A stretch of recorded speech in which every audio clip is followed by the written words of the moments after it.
jamás te soltaré. Capítulo 1. La cuarta esposa.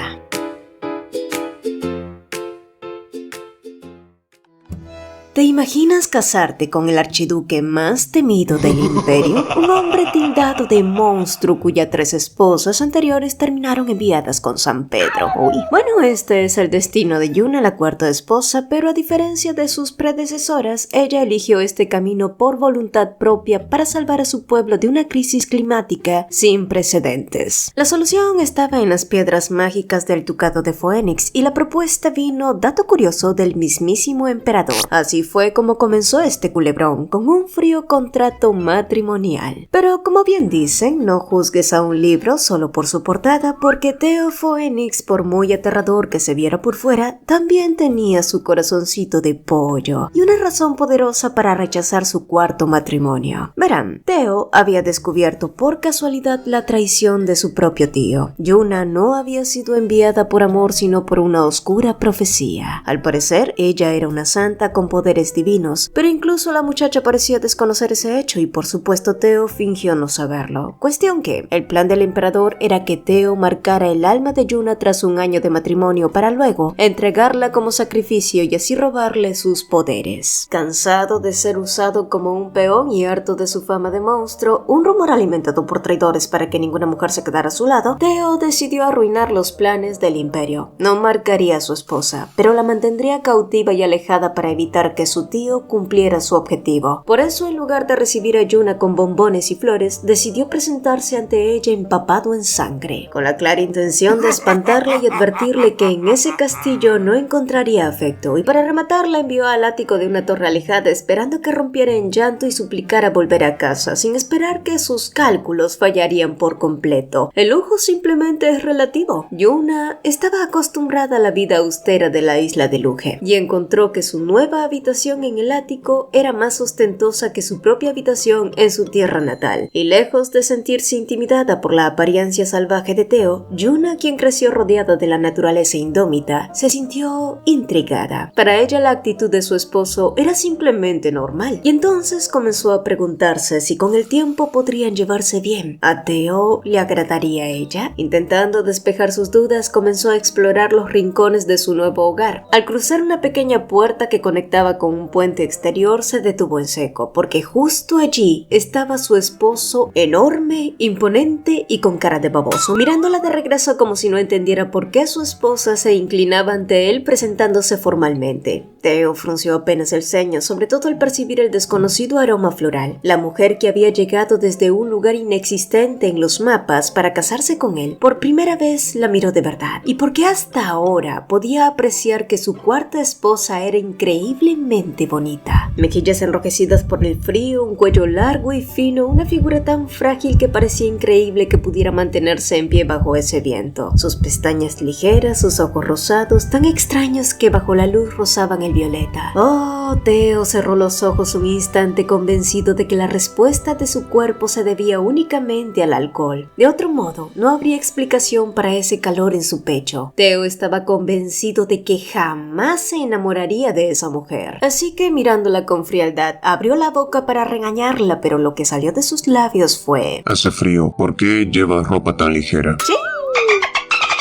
El silencio cayó entre ambos. Theo parpadeó como un tarado porque las palabras que salieron de su boca fueron muy diferentes de sus intenciones, pero lo más extraño de esa noche no fue su propio comportamiento, sino que ella, lejos de temblar o huir como sus otras esposas, le agradeció el hecho de haberse preocupado por ella. Yuna tampoco evitaba el contacto visual ni se movía nerviosa a su alrededor. Entonces, ¿realmente era necesario confinarla o asustarla? De cualquier manera, no era posible darle el divorcio por ahora, así que intentó ser más indulgente. Escuché que tu pueblo necesita cristales mágicos, entonces, ¿cuánto necesitas? Ambos eran conscientes de que su matrimonio era más que nada un arreglo, pero Yuna tampoco quería que el duque la viera como una interesada y le resintiera por ello. Por eso sugirió que no tenía que dárselo de inmediato. En vez de eso, ¿por qué no compartimos una comida juntos, Su Alteza? El corazón de Theo se saltó un latido. ¿No quería su riqueza ni los cristales mágicos, su comando o ejército? ¿Qué clase de petición era esa? Pero más importante aún, ¿qué clase de comida comía una mujer tan pequeñita con el aspecto de una ardilla?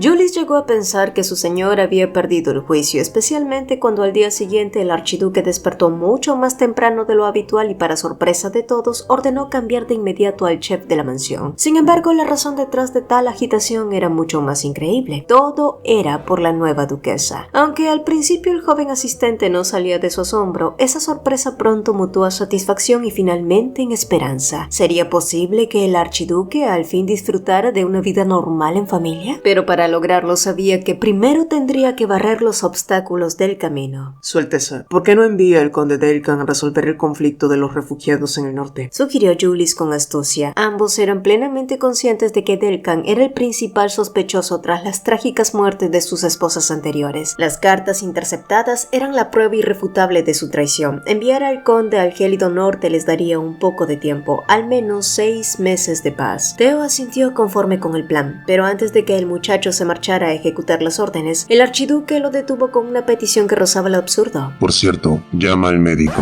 Cuando Julius alarmado preguntó la razón de tal urgencia, la respuesta de Theo fue mucho más desconcertante de lo que su asistente hubiera podido imaginar. El imponente, aterrador Theo Fénix creía firmemente que la bárbara de su esposa lo había hechizado. Solo así podía explicarse por qué su corazón no dejaba de latir como un tambor cada vez que recordaba su aroma floral.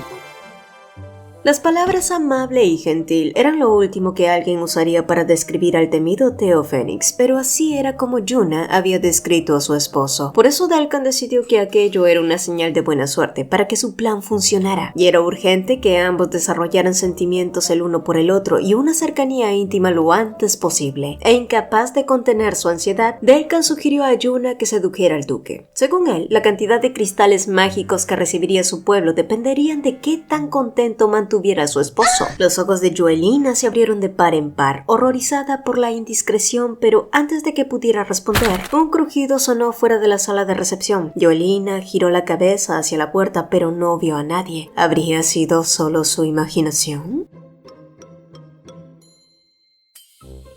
El médico de Theo, David, sugirió que antes de dar un diagnóstico real debía realizar una prueba, comprobar si el hechizo solo afectaba al archiduque o si otros también caían bajo su influjo. Para ello, Theo debía permitir que otras personas vieran a la supuesta causante de su mal y observar sus reacciones. Julius, que escuchaba la conversación como si hubiera chupado un limón, estaba convencido de que esto serviría para que el archiduque se diera cuenta de una vez por todas de sus crecientes sentimientos. Por eso no se opuso a la idea y accedió a organizar el debut de la duquesa en el próximo evento de cacería. Días después, Julius guió a Yuna hacia el coto de caza. Ella por su parte se sentía temerosa de no estar a la altura de su papel. Siendo nativa de una isla tan remota y sencilla como Luge, la etiqueta social le resultaba algo extraño, por lo que desconocía las complejas reglas de comportamiento de la alta sociedad. Al llegar a la cabaña donde esperaban los competidores, la atmósfera cálida del interior se rompió abruptamente. Los nobles que se habían adelantado con varias copas de más alzaron la voz en un caos de murmullos. Aunque todos quedaron impactados por la belleza de Yuna, el respeto brilló por su ausencia. Para ellos, ella no era más que una plebeya con suerte. La situación escaló rápido. Cuando Julius amonestó a los presentes por su falta de modales, uno de los borrachos saltó a la defensiva, excusándose con que solo admiraban su belleza. Otro, más jactancioso, se atrevió a decir: soy un marqués y poseo tantos cristales mágicos que si ella me hubiera elegido a mí, no tendría que mendigarle favores a un monstruo.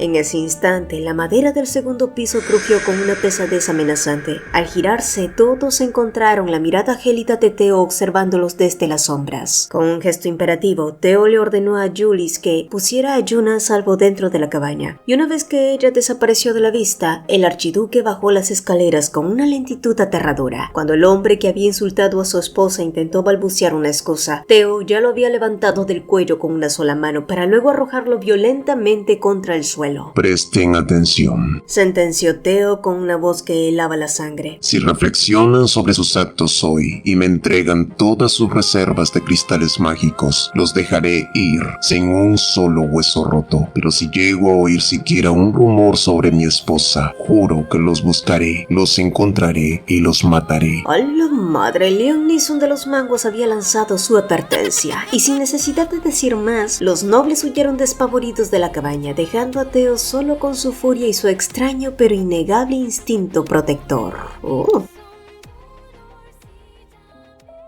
Yuna todavía sentía las miradas sucias de esos hombres y sus risas insultantes resonando en su cabeza, pero lo que más le preocupaba era que su actuar al no defenderse en ese momento afectara la reputación del archiduque. Sin embargo, lejos a lo que ella creía, Theo entró a la habitación y se inclinó ante ella. Con cuidado puso su pequeña mano sobre la palma de Theo. Yuna ni siquiera se había percatado de que al apretar los puños con impotencia se había causado una pequeña lesión. Lo siento mucho, he oído que los nobles son personas muy importantes en la sociedad. Yo no supe cómo actuar, espero no haber arruinado su relación con ellos por mi culpa. Se disculpó Yuna y al escucharla, Theo le aseguró que no había nadie más con mayor rango aparte de ella en su territorio. Así que Joelina, puedes hacer lo que desees porque tú eres mi archiduquesa. Había afirmado con tal convicción que dejó sin palabras a Yuna. El rostro se le tiñó de rojo y por alguna razón se sintió inexplicablemente avergonzada. Así que para cambiar de tema rápidamente, Yuna se puso de pie, se quitó la capa que llevaba encima y le mostró su vestimenta, explicando con una sonrisa que Julis la había ajustado a su medida. Aún no me acostumbro a esto, en mi tierra no solemos llevar tanta ropa, pero ¿qué le parece a su excelencia?, preguntó ella, y si Theo hubiera sido honesto en ese momento habría perdido el aliento por completo ante lo hermosa que se veía, por lo que se vio obligado a taparse los ojos con una mano, tratando desesperadamente de recuperar el control. Theo había escuchado la conversación de Yuna con el duque de Delcan, y por lo que oyó sabía perfectamente que ella no tenía la menor idea de lo que significaba seducir a un hombre. Quizás por eso mismo se estaba volviendo cada vez más peligrosa. Su inocencia era su arma más letal, y ante sus ojos Yuna parecía incapaz de matar siquiera una mosca, y sin embargo estaba logrando desarmar al hombre más temido del imperio sin el menor esfuerzo.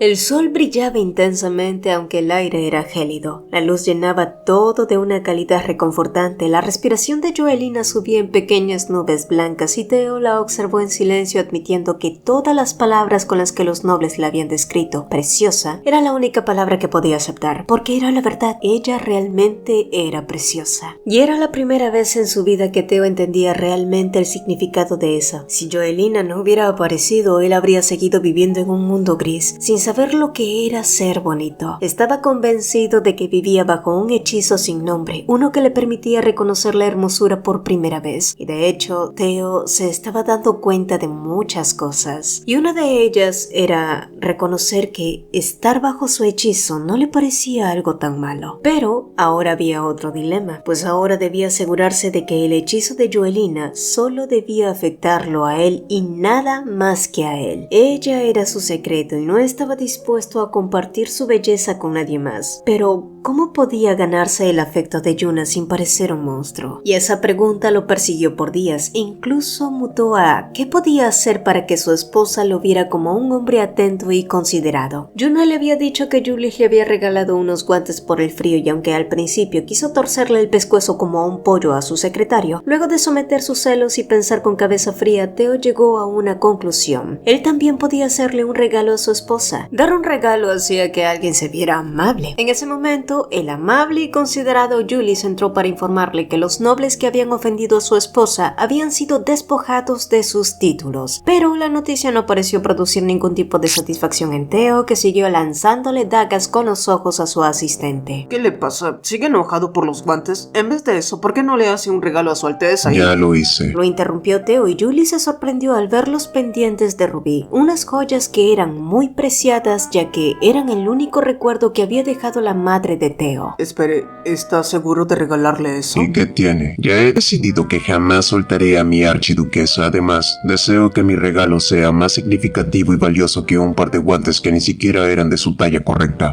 Un Su madre hubiera sido menos doloroso, pensó Julius contra su quisquilloso y rencoroso señor, pero a pesar de eso, Julie se alegró de ver al archiduque mucho más animado que antes. Pero si el joven asistente creyó que Theo ya estaba animado, eso no fue nada en comparación cuando vio a Yuna salir de su habitación en un camisón fino y fluido que revelaba su silueta. ¿Acaso ella quería matarlo de un desangramiento nasal? Justo entonces, Yuna lo miró desde abajo con su rostro sonrojado, explicándole que no esperaba que fuera él, sino alguna sirvienta. Theo asintió. Era su habitación. Ella podía usar lo que quisiera. Pero lo que él no se había dado cuenta era que parecía un carbonero gorgojando sin parar.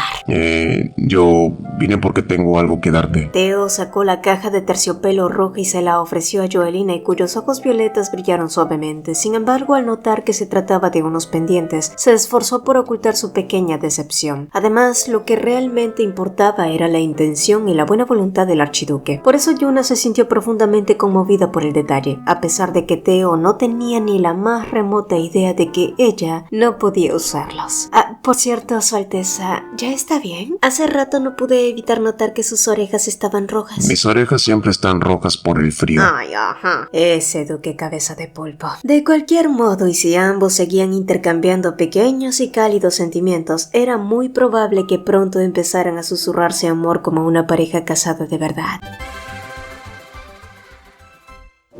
Rai era una guerrera que había servido en el campo de entrenamiento y la guerra desde los 12 años bajo la disciplina de Theo cuando éste tenía 17. Gracias a su régimen, ella fue la segunda mujer en alcanzar el título de caballero. Sí, la primera mujer fue alguien muy admirada en Fénix. De cualquier modo, hacía pocos años se había ofrecido como voluntaria para las tareas domésticas por una sola razón. Estaba cansada de las masacres y de ver cómo el nombre de Theo era arrastrado como un monstruo. A Rai le dolía la injusticia. El pueblo disfrutaba de la paz gracias a que Theo rompió las líneas enemigas y se manchó las manos de sangre, pero a cambio, él no recibió nada, ni amigos, ni romance, ni una vida normal. Sus heridas emocionales se habían infectado de tal forma que ya no parecía tener cura. Por eso, cuando las 3 primeras esposas huyeron, Rai sintió una indignación profunda, hasta que una luz de esperanza apareció. La 4ª esposa de Theo, la archiduquesa Joelina, nunca huyó. Además, era una mujer de naturaleza dulce y amable, y Rai confiaba en que su señor encontrara la verdadera felicidad esta vez, o eso creía hasta que vio al archiduque con mala jeta, incluso cuando Yuna decía cosas como ¿cuáles son sus flores favoritas, duque? El mandrile se respondía con un no me interesan mucho las flores, y hasta rechazó cortésmente almorzar con su esposa.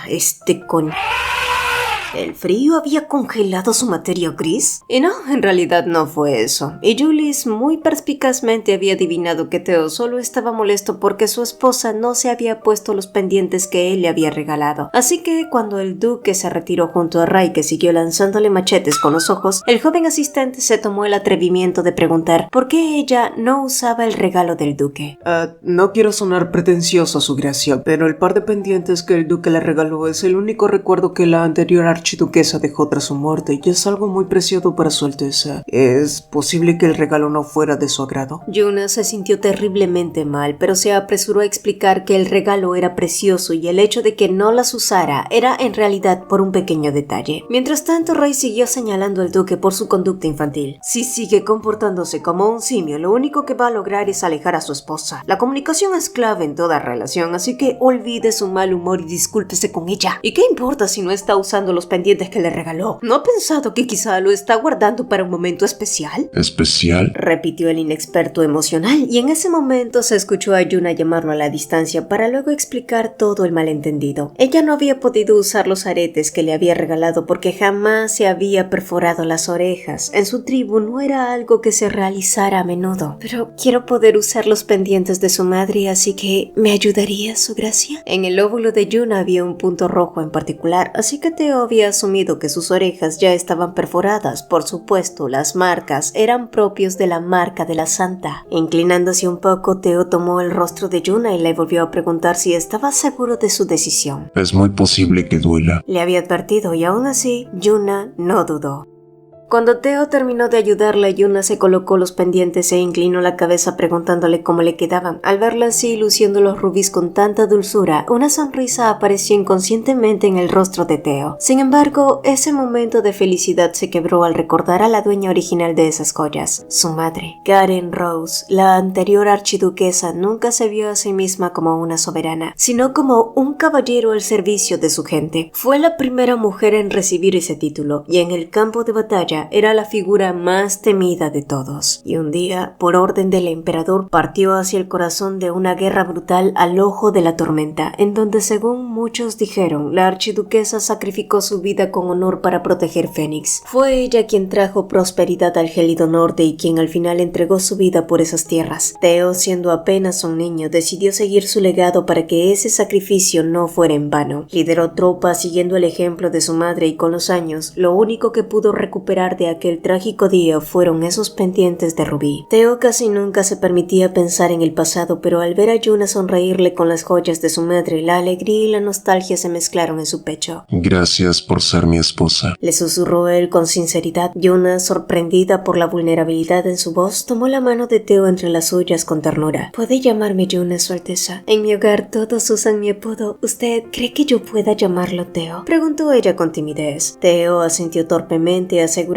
que no solo podía llamarlo por su nombre, sino que a partir de ahora debían tratarse con confianza y tutearse. Y aunque ninguno de los dos lo dijo en voz alta, en ese instante ambos comenzaron a imaginar el camino que tenían por delante, y quizás en el futuro no muy lejano, aquel castillo dejaría de ser una fortaleza solitaria para convertirse en el hogar de la familia que ambos tanto anhelaban. Pero como ya saben, el camino del amor no siempre es una línea recta, está lleno de curvas, baches y sobre todo de malos entendidos monumentales. Y tanto Yuna como Teo no estaban exentos de caer en este juego de confusiones. Y si a eso le sumamos que ambos eran unos completos inexpertos en el romance y que la mayor parte del tiempo se la pasaban asumiendo cosas en sus cabezas que no tenían nada que ver con la realidad, el resultado era la crónica de un desastre anunciado. Todo ocurrió una tarde mientras Yuna y Rai paseaban por el jardín de rosas. Yuna, con un poco de nostalgia, le contaba lo mucho que extrañaba a su familia, esperando que sus cartas hubieran llegado a la isla, pero como no había recibido respuesta, se preguntó con duda. Quizás debería enviar otra, había dicho Yuna, refiriéndose a una nueva carta, pero Teo, que justo pasaba por allí y solo escuchó el final de la frase, entró en pánico y en su cabeza otra sonó como una nueva esposa. Sí, el pobre estaba medio pendejo, pero hasta los brutos tienen derecho a enamorarse, ¿o no? Y con el corazón a mil y malinterpretando todo el panorama, Teo se hizo una promesa: jamás soltaría a Yuna, porque ella era la única esposa que quería, y para lograr eso tenía que evitar que Yuna pensara en irse. Pero ¿cómo podía hacer para que ella deseara quedarse por siempre en el archiducado? Teo miró en silencio las manos de Yuna, las cuales parecían suaves, pequeñas y bonitas. Lo único malo era esa hoja verde que impedía ver sus palmas. ¿Qué era esa cosa? Lo encontré en el jardín. Normalmente aquí las rosas son inoloras porque son fabricadas por los cristales mágicos, según me han dicho. Pero esto huele muy rico, ¿quieres olerlo? Muchas veces Teo no entendía a Yuna, que se la pasaba mucho tiempo en el jardín olisqueando. Aún así olió la hoja sin quejarse. Y sí, la hoja olía a granos cubiertos de azúcar. Pensó él sin darse cuenta de que el rostro de Yuna se había vuelto rojo fosforescente en ese instante. Esto es algo que también tenemos en mi tribu, se llama Jazz y es muy buena para cuando la gente se resfría. Mi padre siempre me Teo escuchó el atropellado parloteo, dándose cuenta lo mucho que Yuna se emocionaba al hablar de su ciudad natal, lo cual era lógico. Para secar las hojas, así que si no es mucha molestia, ¿te gustaría acompañarme?, preguntó Yuna, atrayéndolo de nuevo a la realidad, y Teo se dio cuenta de que esa era la solución perfecta. Es decir, no importaba el lugar si siempre estaban juntos. ¿Cómo es que no se le había ocurrido antes? Está bien, le diré a Julius que empiece a empacar de inmediato, dijo Teo, levantándose y girándose para dar sus órdenes, pero antes de salir, Yuna lo detuvo preguntándole por qué necesitaban empacar para ir al mercado del ducado. Y como dije, mi querido amigo Teo estaba medio pendejo.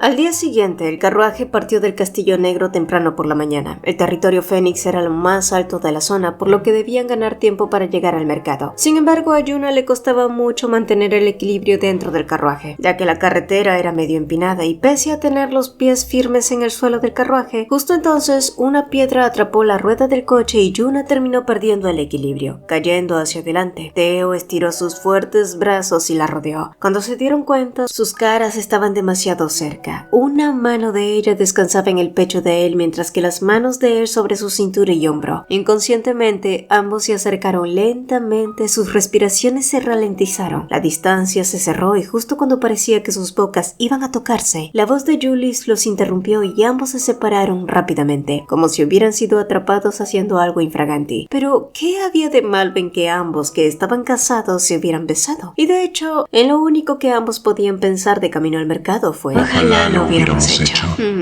El amor.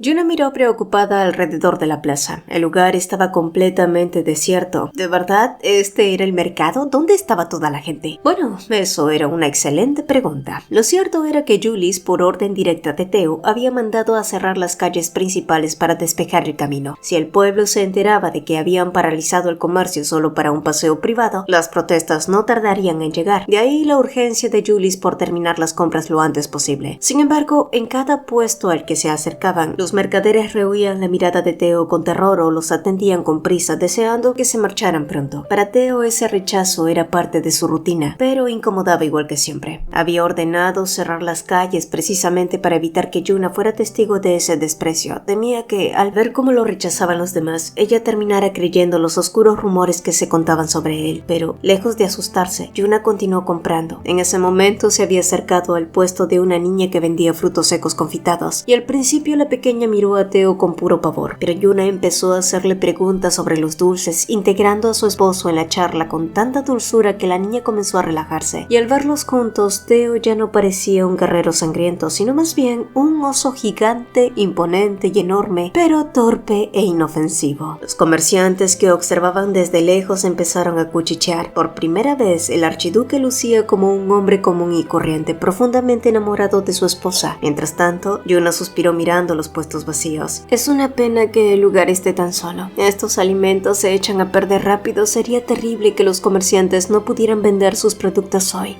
Sí, esas palabras golpearon la conciencia de Teo, quien se sintió egoísta al darse cuenta de que, por proteger su propia inseguridad, estaba afectando el sustento de su gente y preocupando a Yuna. Con una seña rápida le indicó a Julius que abriera el paso de la multitud de inmediato. Y minutos después, las calles se inundaron de vida y gente. Yuna seguía sin entender por qué las personas se apartaban con tanto temor al ver pasar a Teo. ¿Sería por su posición social? Pensaba ella, convencida de que su esposo era el hombre más amable del mundo. Y para transmitirle esa confianza y apoyo, Yuna tomó la mano de Teo mientras le acercaba una brocheta de frutos secos, incitándola a probarla. Y aunque al principio él se mostró cohibido ante tantas miradas, finalmente le dio un mordisco y sonrió. Pero no fue el azúcar de la fruta lo que hizo que su corazón se derritiera de dulzura, sino el calor de la compañía. Ese, sin duda alguna, había sido el día más encantador después de mucho, mucho tiempo.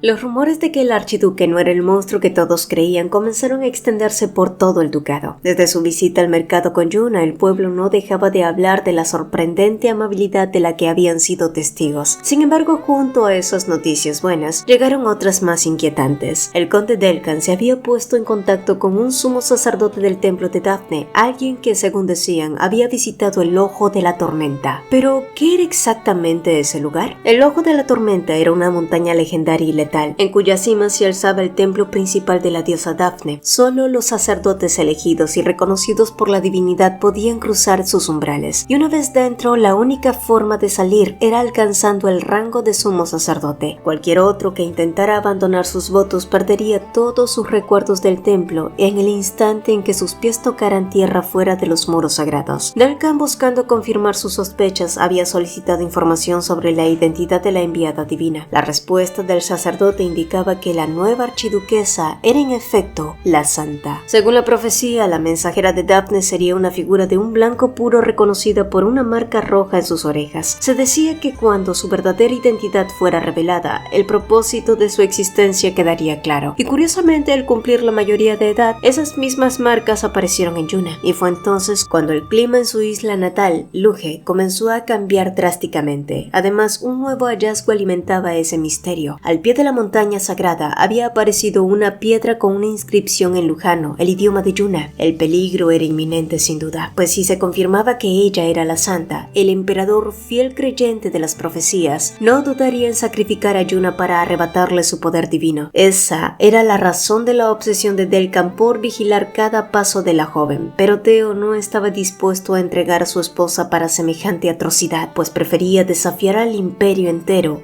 antes de permitir que Yuna se convirtiera en una ofrenda.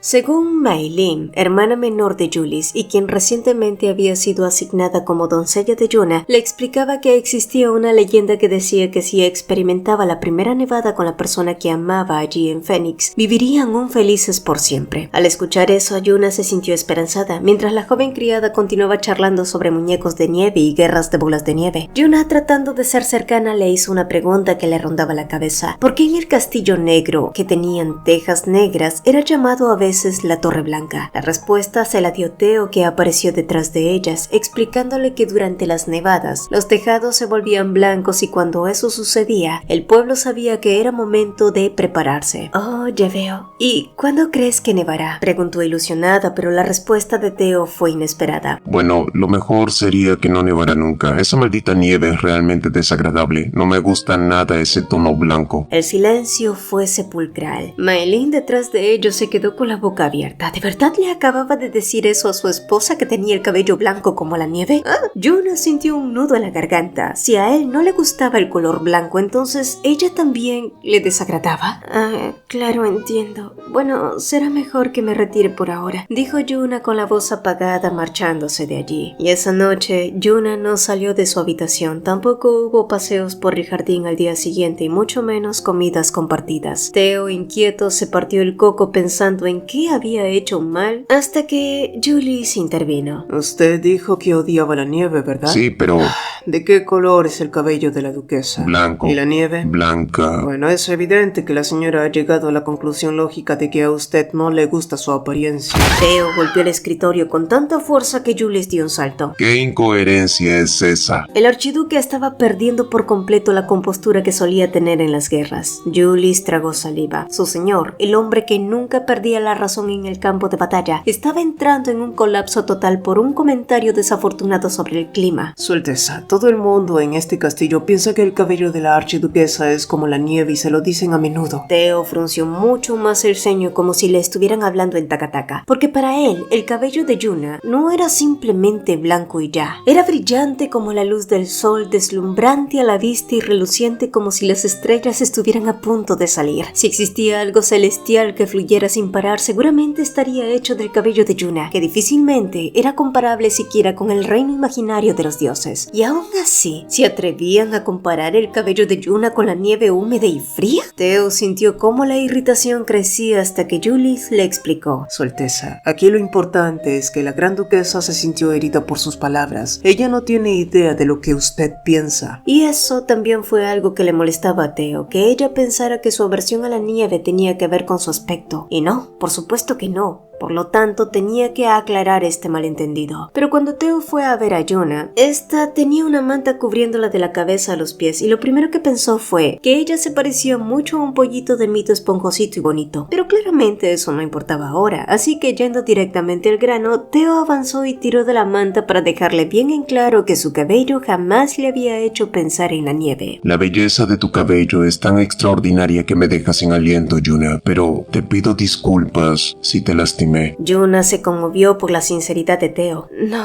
yo también debería disculparme. Simplemente te malinterpreté y actué de forma infantil. Al escucharla, Teo negó rotundamente porque si había alguien que debía disculparse, era él, quien había intentado de ahuyentarla desde que llegó y ahora buscaba formas de impedir que ella se marchara. No estaba siendo completamente honesto. Ah, por cierto, Teo, ¿puedo saber por qué detestas la nieve? Preguntó ella de pronto, sobresaltándolo. La pregunta lo había tomado desprevenido, pero después de vacilar, finalmente respondió con la verdad. La nieve causó la muerte de mi madre. Teo le contó cómo había sido el ducado de Fénix en aquel entonces. No siempre había sido tan próspero gracias a la exportación de cristales mágicos. Hubo un tiempo en el que las provisiones escaseaban y la gente sufría de tempestades del invierno. Entonces un día el imperio de Bayos le ofreció un trato. Si exploraban el ojo de la tormenta, quitarían las restricciones comerciales del ducado. Su madre se embarcó en esa expedición letal por el bien del pueblo, y esa fue la última vez que la vio con vida. Cuando Teo salió a buscarla, la nieve caía con tal furia que era imposible ver el camino, y cuando finalmente logró encontrarla, ya era demasiado tarde. En ese entonces, Teo solo tenía 15 años. Había querido rescatar el cuerpo de su madre para darle una digna y honorable sepultura, pero todo lo que pudo recuperar de entre el hielo fueron los pendientes de rubí, los mismos que ahora Yuna llevaba en sus orejas. Me da un poco de consuelo verlos en ti. Él sonrió, pero fue una sonrisa triste que no alcanzó sus ojos, y cuando intentó marcharse, disculpándose por lo tarde que era, Yuna lo detuvo para luego pedirle que se quedara un poco más para compartir una copa de vino. Ella había notado que durante años Teo jamás había exteriorizado el dolor por la pérdida de su madre. Dejarlo ir solo en ese estado no era una opción que su corazón pudiera permitir. Sin embargo, ¿era buena idea que dos personas que se atraían bebieran solas en una habitación? ¿Qué pasaba si...?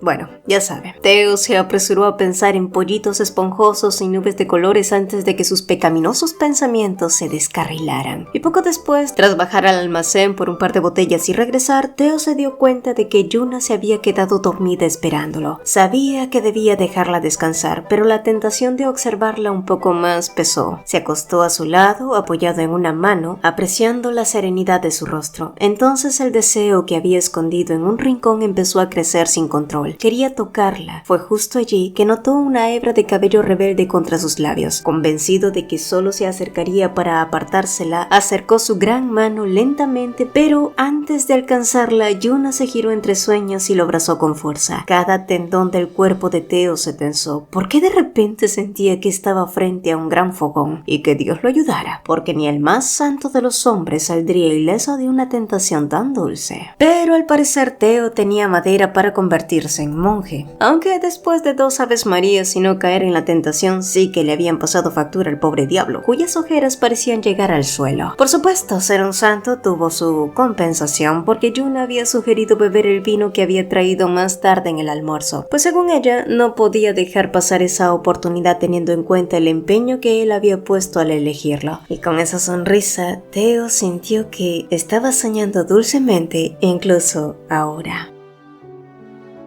Yuna quería saber más sobre la madre de Teo, y si bien no se lo había preguntado a él, era porque no quería saturarlo con un tema que aún le dolía. Fue por eso que decidió indagar un poco más a través de Maylin, quien según dijo, la archiduquesa había sido una mujer excepcional. Cuando el ducado se enteró del viaje que emprendió al ojo de la tormenta, el joven amo en ese entonces fue a rescatarla y todo el archiducado se conmocionó. Todos temían que él tampoco regresara. Con suerte, los caballeros lograron rastrearlo y traerlo de vuelta, pero después de ese suceso, la personalidad de su Alteza cambió casi por completo. Muchos comenzaron a decir que el duque había sido poseído por el asesino del ojo de la tormenta. Por supuesto, es solo un rumor, así que no tiene que preocuparse. Yuna asintió, pero ahora que conocía más de la historia de Teo, no pudo evitar sentir lástima por él. Solo imaginar a un chico de 15 años atentar contra su propia vida para encontrar el cuerpo de su madre a tan corta edad. Teo siempre aparentaba ser alguien frío ante los demás, pero en realidad era alguien que nunca tuvo el lujo de pasar por un luto, y si seguía reprimiendo así su dolor, la herida solo se pudriría. Fue por eso que Yuna se juró que cuidaría mejor a Teo, así como él la había cuidado a ella.